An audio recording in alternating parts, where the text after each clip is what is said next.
اهلا وسهلا بحضراتكم وامسيه كرويه جديده وجامده جدا جدا لان دي مراجعه ليله الامتحان.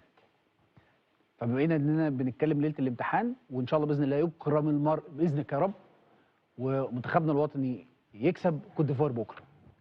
انا متفائل. تقول لي جايب التفاؤل ده منين يا عم؟ انا حر، يعني تكبتش مشاعري. بناء على ايه؟ بناء على تاريخ بقى، وبناء على رغبه، بناء على امنيه، بناء على احساس بحاجات كتير جدا جدا يا اخي، بناء على اللي بناءه. انا راجل بطبيعه الحال بحب ابقى متفائل واحب املى صدري هوا كده، وفي الماتشات اللي شبه كده احب يبقى عندي شحنه معنويه ايجابيه. تقول لي يا عم وبعد الماتش تبقى يا سيدي بعد الماتش حلال في حلال، يعني بعد الماتش نتبسط كلنا، مالك بقى ليه لونك حزيني؟ خلينا لوننا حلو. وبعدين اللعيبه بتسمع كل كبيره وصغيره، كل كبيره وصغيره، فمش عشان برضه نجيب لك من الاخر يعني، وبيتاثروا باقل كلمه واقل حاجه فالسكه بتاعت حمله الكوميكس اللطيفه، احنا بنحب نقعد نتريق على كل حاجه لان احنا بنحب نهزر على كل حاجه، بس احيانا الهزار يزيد عن حده فينقلب لضده، فيبقى احنا بنوجه السلاح لنفسنا فاكننا بنتريق على لاعيبتنا. لا طب وليه؟ هو اصلا العمليه مش كده، لان احنا لعبنا كوت ديفوار دي هي بالاشاوس بتوعها، بدرجبتهم، بيايا توريوتهم، بكل الاشياء، بكل النجوم دول كلهم. ها ايه اللي بيحصل؟ باشا انت تاريخ طويل، التاريخ ده انت بتعمله ازاي؟ بتعمله بمجهودك، بعرقك، بذهنك، بلعبتك، بافكارك، بحاجات كتير جدا جدا، ولذلك انا متفائل جدا جدا وامل في الله خير ان احنا نكسب. طب ما كسبناش، طب ما عملناش، ده كلام بقى ايه نبقى نتناقش فيه بعدين، انما الهوم ورك بتاعنا، الواجب بتاعنا احنا هنعمله على اكمل وجه. ففي مراجعه ليله الامتحان هنفصص لك، هنفك فرقه كوت ديفوار دي، هنفكها وبعدين نركبها تاني ونقول لك احنا نعمل ايه. اتفقنا كده؟ تعال بقى نرحب بالجمله اللي مشرفينا ومنورنا، نافذتنا حول العالم، الجينيوس بتاعنا سيد عمر عبد الله. مساء الفل. مساء الفل. ايه مبارك ايه؟ الحمد لله. لسه راجع من السنغال اهو، لسه راجع من السنغال، كان في بعثه هناك بيعرف لنا كوت ديفوار تعمل ايه. يعني ما تقلقش، انا بس ايه انت من 3 دقايق كده كملت الشغلانه كلها بقى. عملت كل حاجه في الشغلانه خلاص. ايه بقى؟ خلاص عديت الكاونت، عملت كل حاجه في الشغلانه كلها. يعني انا قفلت معاك كده اللعبه، شفتك بتعمل كل حاجه. يعني انا خلاص احجز كاميرات ماشي، خلاص بقى وصل كابلات بقى. يعني انا الكاونت من عندك ماشي، دي كانت اخر حاجه واحنا ختمناها. انا معاك، شيل ديسكات ماشي، الحمد لله. قفلت بقى الدنيا تمام، انا كده تمام. فضل ونعمه. ازيك يا ابو الفوارس؟ سيما عامل ايه يا نجم؟ انا مستني بكره واحده كل على وشه ان شاء الله باذن الله، والله العظيم. ان شاء الله بص باذن الله، اقسم بالله هقلبها مسرح والله انا عارف، والله انا عارف العظيم هعلق كهارب وهقلب الدنيا. انا عارف والله. ان شاء الله باذن الله. احنا جايين بشويه تحليل وسر الدعاء والسجده ونيه الانتصار يا رب. ربنا يهديك. ازيك يا جو؟ ازيك يا هيما؟ عامل ايه يا مدرسه؟ والله 100 100. اخبارك ايه؟ ماشيه شغال، كله زي الفل؟ الشغل شغال، ان شاء الله نكسب بكره ان شاء الله باذن الله. ازيك يا دكتور ثابت؟ الحمد لله تمام. ها ان شاء الله نعدي باذن الله. ان شاء الله باذن الله. ان شاء الله النهائي مصر والمغرب. ها ان شاء الله النهائي مصر انت والمغرب. رحت بعيد؟ انا اعرف واحد برضو كده لو راح بعيد. عدينا بكره، عدينا بكره هيبقى النهائي بنسبه كبيره مصر والمغرب يا رب ان شاء الله باذن الله. يا شابو يا ريس نعمل ايه؟ نفسي افهم بس يا شابو والله، اتفضل احنا مصريين معاك في حاجه؟ لا والله خالص، ده هل حمص الشام معانا مش موجود؟ لا تمام والله. هل احنا مثلا في شاي قهوه؟ ده كفايه ما انا متروق على سكالانس بتاع من قبل ما اجي. ليه يا معلم؟ خالص والله. ليه؟ ده جاي قبل اهو، ده 3 دقايق. احنا ما بنغيب، ما بنخطط وبنظبط وبنربط في حاجات. عندك بقى حاجات؟ عيب، انا مش جاي دي فاضيه والله العظيم. جبتوا شاشه حطيتوها؟ اقسم بالله ولا انا جاي لك بيدي فاضيه. بص جماعه بتوع سامسونج كانوا قاعدين بيتفرجوا على القهوه، قال لك والله يعني شوف ان القهوه دي ناقصه لها حاجه، التاتش بتاع القهوه مش موجود.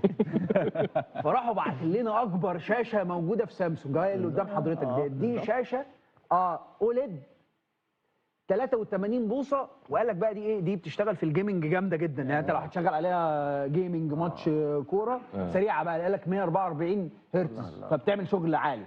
فاحنا هنشغل الشغل الله اكبر. طبعا هنشغلها في الاستوديو، بس بعد بطوله الامم. ده السؤال والله، ده السؤال. احنا بس كرتونتها كده بنصلح زي ما هي. نطلع بيها على البيت. احنا قبل البرنامج هنيجي بساعه. أيوه. نفتح دوره بلاي ستيشن مع بعضينا كده والكسبان على الشاشه كسبان على مشاريب. مشاريب مش على الشاشه. لا الشاشه غاليه. مهرها غالي وعزيزه ومش هينفع يا جو. خلاص رايحه في حته ثانيه. قال لك مهرها غالي. غالي. يعني هي مفيش قهوه من غير شاشه. عارف انت الشاشه انت شغاله مطلوب بالظبط. فاحنا هنشغل الشغل بقى، احنا هندوكوا شاشه 83 بوصه، عيشوا حياتكم بقى، واجيب لكم كمان شاشتين كمان هنا وهنقلبها لكم. هنا عليك يا مدرسه. والله العظيم. ازيك يا عم حسن يا غزال؟ اخبارك يا عم حسن؟ كله زي الفل؟ كله زي الفل يا كابتن. ازيك يا مصطفى؟ والله العظيم يا جماعه مصطفى كان بيبكي في الركن هنا. ليه كنا هنجيب الشاشه هنا قدام العربيه تخفيف خالص. فكنت قدم عشان ما تقطعش عيش الراجل عشان ده مكان اكل عيش. وجاي فرق بقرص طعميه بلح كده. عارف لما تركن قدام محل كانت الشاشه هنا على عشان تعرف ادرش من فات قديمه تاه، وانت قديمي ما اقدرش انساك. ما اقدرش احط يعني بص الشاشه تخفيك، لا ما اقدرش. هتقعد تتفرج على الشاشه فيها احسن من كده حاجه. عملنا معاك الواجب اهو حبيبي يا درش. طيب بصوا يا جماعه، انا عايز اخش في التفاصيل بسرعه، فكل واحد يقول لي الفكره اللي عايز يبيعها منتخب كوت ديفوار. يلا بينا. وازاي نكسب، وازاي نقدر نتعامل مع خصم سريع وعنيد وفي نفس الوقت عنده ثغرات. يعني اذا سالت اي حد يقول لك والله بص ناحيه الباك الشمال الراجل ده عنده مشكله كونان، فانت لو لعبت في ظهره تمام. فتروح تسال اكتر يقول لك والله بص انت لو عرفت تستغل من 3 ل 7 ثواني اللي الراجل بيطلع فيهم ورا في ان هو محمد صلاح يبقى موجود في ظهره بسرعات معينه، مبروك انت تمام. يقول لك والله عندهم مشكله في نص الملعب، المسافه ما بين خط الظهر وما بين نص الملعب في حاله الهجمات المرتده بيبقى عندهم مشكله في اعاده التمركز. فاذا انت قدرت تعمل بينيات سريعه في الحته ديت مبروك انت معدي. يعني هو مش فريق فولاذي، اكيد في ثغرات طبعا. كيف نتعامل بقى مع هذا الخصم الفولاذي؟ طيب خليني اقول لك في البدايه كل واحد يبيع الفكره بتاعته. طيب في البدايه انا مقسم منتخب كوت ديفوار مراحل كده. اول مرحله طريقه لعبه، وبعد كده بيبني اللعب ازاي، وبعد كده اخطر اللعيبه اللي فيه ازاي تواجههم، وبعدين نقط الضعف اللي فيه. لان نقط الضعف جزء كبير جدا انت قلته وبان حتى في المباريات اللي فاتت. بس انا العنوان بالنسبه لي بكره في المباراه الشجاعه. ما تخافش من كوت ديفوار. الفرق دي لما بتلعبها انت بشراسه هو كده كده نازل شايل همك مهما كان جامد. نفس حاله القلق اللي عندنا عنده وزياده. بس تعال نشوف طريقه لعب كوت ديفوار. معانا صورتين او رقمين يعني احصائيتين يقولوا لك طريقه لعب كوت ديفوار ايه اصلا، وليه لازم تكون شجاع قدامهم. يلا شغل لك الشاشه اللي جنبك اهو. بص اهو، ما اهو طيب سامسونج اهو، شوف ده بقى اهو. وايه بقى الدنيا براحك واسع. 83 قوم اقف وبعدين احنا كده زي الفل. طب يلا يا باشا اتفضل. طيب. قول. انا عندي حاجتين في منتخب كوت ديفوار، عشان كده بقول لك الشجاعه. منتخب كوت ديفوار بيقضي 80% من وقته في الملعب بيلعب 4-3-3. ماشي. ركز معايا في الارقام بتاعت 4-3-3 عشان هي دي المهمه. يلا نبص عليها. حلو. جاب 9 تجوان وهو بيلعب 4-3-3. الاكسبكتد جولز بتاعته او الاهداف المتوقعه 6.6 هدف وهو بيلعب 4-3-3. 56% او 56.8% الاستحواذ بتاعه وهو بيلعب 4-3-3. الباس اكيرسي او دقه التمريرات بتاعته 88% او 88.8 داخل في 89% وهو بيلعب 4-3-3. نقطه مهمه جدا، الماتش تيمبو سرعه اداء وهو بيلعب 4-3-3 17.6، وده معناه ايه؟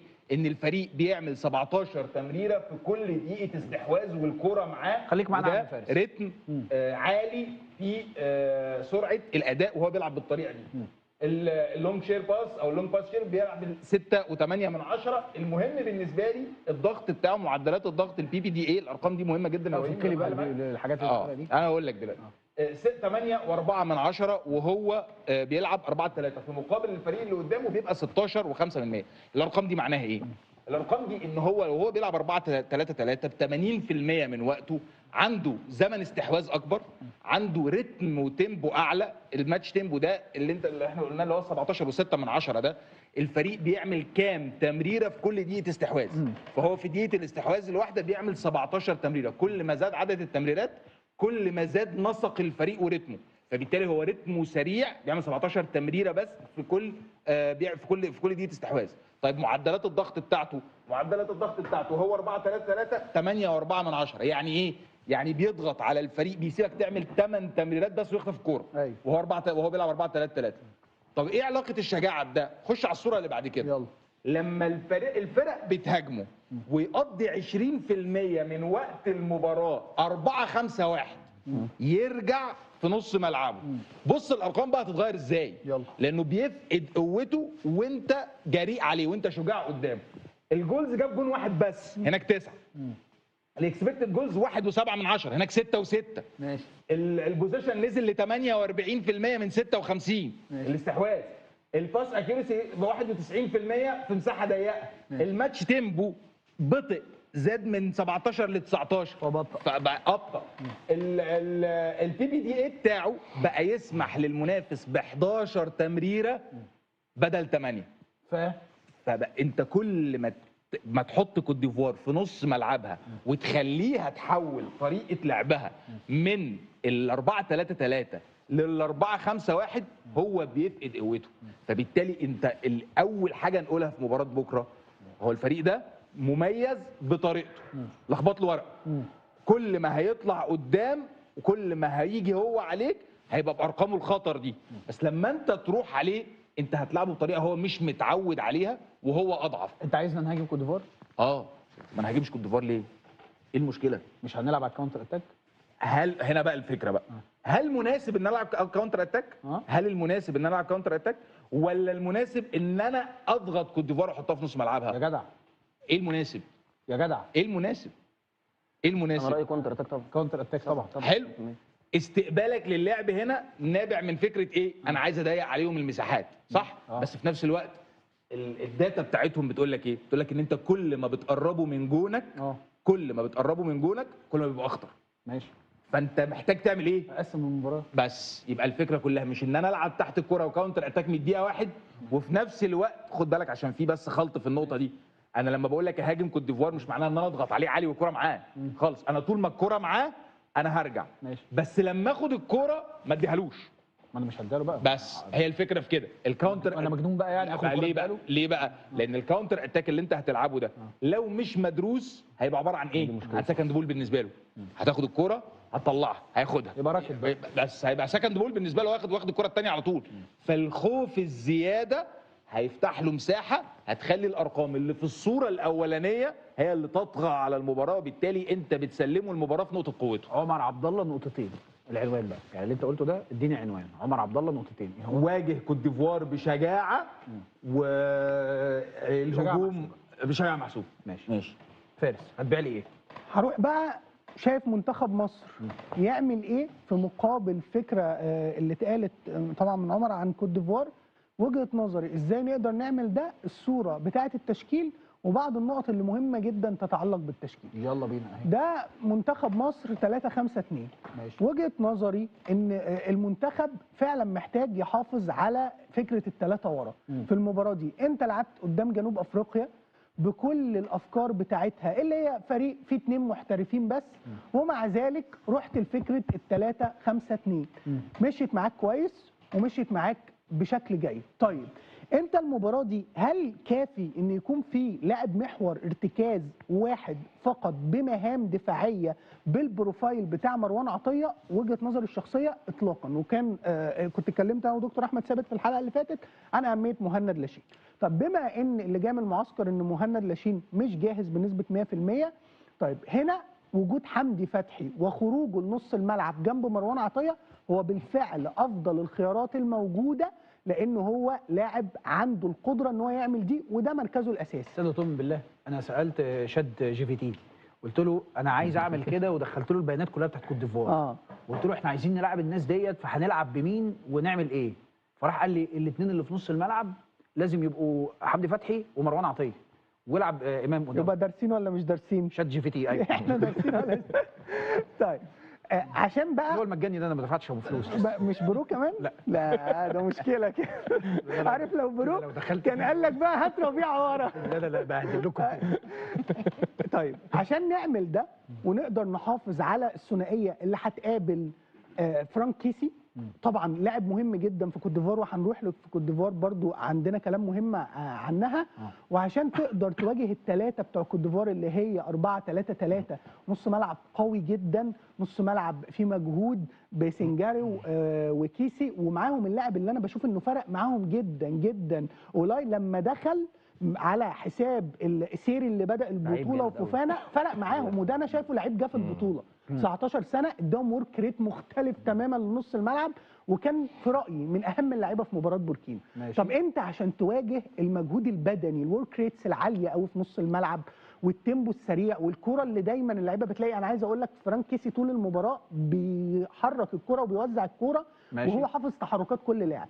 فانت محتاج حمدي ومروان عشان لعيبه تقدر تستخلص الكوره ومعدلات قطع الكرات واستخلاص الكرات ومعدلات الضغط لازم تكون عاليه جدا. طب انت هنا فقدت حمدي ورا، واحنا بعنا لنفسنا فكره ان حمدي احنا احسن واحد موجود وبعنا في كمان خط ان الضغط. لازم العب الثلاثه ورا، ماشي. وبعنا فكره ان احنا قدام جنوب افريقيا. وبالمناسبه انا في رايي ان منتخب مصر لحد دلوقتي في البطوله ما عملش ماتش اللي انا بشوف ان هو فارق. احنا بنشيد بمباراه جنوب افريقيا وانت مطرود منك واحد، ده اللي خلانا نثني على الموضوع. بس هو جنوب افريقيا لعيبه فيها 2 محترفين، وانا مش شايف برضو الفريق اللي هو بالقيمه اللي انا اقول ان مصر كانت بتلعب دفاعيا. لو ارجع بس الصوره في حته، يلا عشان دخول رامي ربيعه. رامي ربيعه لعب دي في النادي الاهلي، ماشي. لعب الحته بتاعت ربيعه الثالث، وياسر، ربيعه وحسام عبد المجيد وياسر. ربيعه لعب دي في اكتر من مباراه مع موسيماني تحديدا بشكل جيد جدا. وحمدي ومروان هيعلوا معدلات الضغط، هيعلوا معدلات استخلاص الكوره، هيخليك بدنيا واقف على رجلك في المباراه، هيدوا اريحيه لهاني وفتوح. والناس هتقول ان الخطه دي هجوميا قليله، لا بالعكس، هاني وفتوح بيلعبوا كوينج باكس وامام مهم جدا. الخطه دي مستحيل تنجح من غير امام، لانه هو اللي هتبدا تبني عليه وتطلع بيه. حلقه الوصل صحيح. لا بقول الخطه دي يعني لا شجاعه، عكس اللي بيقوله عمر عبد الله، وانا خايف من الحته دي فعلا. انت جاي تختلف بقى مش هختلف، انا عارف ولا انا عايز هو يحدد بس أنا عايز يختلف مع مين بس. لا انا بقول انا شايف ان هو ما حق. دخلتنا في بعض. لا بس خلاص كل واحد ياخد دوره انت وبعد كده. لا باش ما ياخد دوره ايه؟ انت خد بعد دورك. الخناقه تقول لي ياخد دوره. خد دورك. هو ايه ده؟ انا شايف ان التشكيله دي أيوة. عكس الشجاعه اللي اتكلم فيها فانت جيمس. عايز ايه؟ لا العناصر مش ما تخلي حمدي انت فتحي في مكانه عايز ونزل مع في نص. عمر، هل انت مع عمر عبد الله ومن لا هنقف المؤيدين ندافع، بس نخلي فيه قدام الخمسه بتوعنا، نخلي ما يبقاش حمدي ومروان، يبقى عندك امام ومروان ومرموش انت عايز وصلاح. ميكس شوكولاته. ايه؟ ميكس شوكولاته. دافع بوقفتك تحت الكرة، بس غير العناصر عشان تعرف تمسك الكرة شويه بس. ايوه يعني انت عايزها ميكس ما بين اللي عمر بيقوله وما بين اللي طبعا فارس طبعا بيقوله. طبعا. ميكس شوكولاته. خلاص احنا نعمل هنجيلك بقى الميكس ازاي بقى؟ ما هنعرف بقى أيوة هو عايز ايه. بالظبط. انا عايز ايه. هو دلوقتي عايز حاجه في النص ما بينكم انتوا الاثنين. هو طلع ذكي. انا لسه جاي. طب يلا يا جو بقى عشان نخش خناقه قوي بقى. يلا بص، ايه الفكره اللي انت عايز تبيعها لنا بس الاول؟ الفكره اللي انا عايز ابيعها هي فكره انت ازاي هتوقف مفاتيح كوت ديفوار. حلو. كوت ديفوار عندها مفاتيح جامده جدا، ودي ارقام كوت ديفوار يمكن عمر شرحها يعني بشكل مفصل. يعني هي مقارنه بارقام مصر. بس ممكن نخش في اللي بعديها على طول. هتلاقي ان هنا ده الجون الاول اللي جابته كوت ديفوار في بوركينا فاسو. ماشي. ده اللي واقف في النص ده، شايف الراجل اللي واقف معاه مان ده. ايوه الراجل، ايوه لا اللي لا دي لا اللي وراه ده عماد ديالو. سلمه بقى ده. لا هات اديني سلمني أيوة انا سلمه ده. سلمني انا وانا اتفضل يا باشا. خد القلم الليزر بتاعي. العب براحتك. اقلب القلم الناحيه الثانيه. لا مؤاخذه عشان ضرب فيا. ده عماد ديالو. ماشي. طب ماشي. انا بشوف بيلم بتجيبها في عيني ليه؟ ده عماد ديالو. ماشي. فالراجل ده واقف هنا فين؟ لان الراجل ده دار الباك رايت فتح اهو، فعماد ديالو هو دخل هنا اهو. الصوره اللي بعديها بقى عماد ديالو واقف فين؟ عماد ديالو واقف هنا اهو. بص بعيد خالص عن الهجمه. شايف الهجمه؟ شايف الراجل واقف فين؟ الراجل بعيد خالص عن الهجمه. ماشي. بعديها اللي بعديها عماد ديالو فين؟ عماد ديالو بقى هنا. راح فتح على الوينج تاني، اخد مكانه تاني اللي هو بيلعب فيه. بص بقى بعديها هيبقى فين؟ بص عماد ديالو بقى بعديها هيروح فين؟ عماد ديالو اهو ده بدأ يدخل في العمق شويه، مفيش حد، الراجل ده مش متراقب، الراجل ده الباك ليفت مش شايف هو جاي منين، الراجل بتاع نص الملعب محدش مراقبه. بص عماد ديالو بقى فين بقى في اخر لقطه؟ عماد ديالو بيجيب جون. فالراجل جه من نص الملعب، من اخر نص الملعب، كان بيتمشى جدا عادي جدا، فجاه اتسرسب وصل بقى قدام الجون. حاجه كمان ده انا اقفل عليه ازاي؟ ما انا هقول لك. ماشي. ما هو هنا ده اول لقطه. تاني لقطه كمان بتتعمل دايما من منتخب كوت ديفوار. الصوره اللي بعديها على طول. يلا اللي بعد. دي هجمه عاديه جدا برضو، دي هجمه الجون الثاني. مربع اللي فوق شمال يا جماعه. الراجل اهو نقل الكوره، ده تحت شمال ماشي. تحت شمال. الراجل نقل الكوره، هينقلها لمين؟ اول حاجه بيفكروا فيها ان هم هنروح لعماد ديالو. عماد ديالو اهو ماشي. الكوره راحت عند عماد ديالو، الراجل عمل الكروس اهو، راح جاب جون.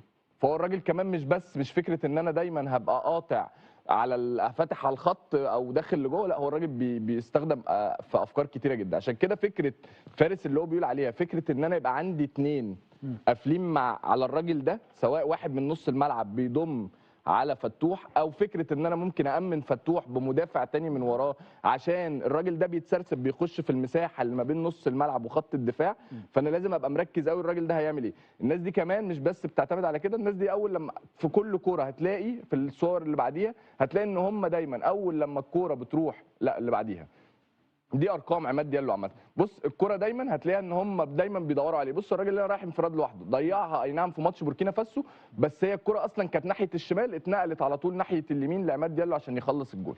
تقفل عليه ازاي؟ فتوح عنده ماتش صعب قوي، لازم يبقى مركز جدا. لازم الراجل اللي هيبقى قافل معاه في نص الملعب تبقى عارف قوي الراجل ده هيضغط عليه ازاي، هيضغط مع فتوح ازاي، وهيشفتوا مع بعض ازاي في اوقات.